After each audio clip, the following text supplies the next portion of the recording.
এটা তৃতীয় দিন সকালবেলা কাকার বাড়িতে ভাই তখন টিফিন খেয়ে বসে গেছে নারকেল ছাড়াতে। আমরা বলেছি বাড়িতে নারকেল নিয়ে যাব, যেহেতু কাকার বাড়িতে নারকেল গাছ আছে তাই নারকেল নিয়ে যাওয়ার জন্য নারকেল ছুলতে বসেছে। আর এদিকে ভাইয়ের বউ করে দিয়েছে ঠান্ডা ঠান্ডা লস্যি। গরমের দিনে এরকম যদি মুখের কাছে ভালো ভালো খাবার পাওয়া যায় তাহলে তো বলো মন্দ হয় না। তা আর সন্ধেবেলা হতেই বসে গেছে কাকিমা জামাইবাবু সবাই মিলে ফুচকা বানাতে। আর ফুচকা কিন্তু সবাই বানিয়ে এখানে দিদির ছেলে সবাইকে কিন্তু ডিস্ট্রিবিউশন করছে। আমরা কাকার বাড়িতে গেলেই এত আনন্দ হয়, এত খাওয়া দাওয়া হয়, এত মজা হয়, মানে কি আর বলবো।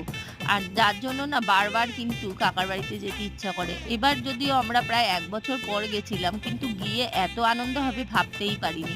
আর এবার ছিল নতুন বউ, যার জন্য কিন্তু খুব মজা হয়েছে। আর লাস্টের দিনে এরকম ফুচকা খেয়ে কিন্তু মনটা সবার ভারাক্রান্ত হয়ে গেছিল। কারণ পরের দিনই তো আবার চলে আসার পালা।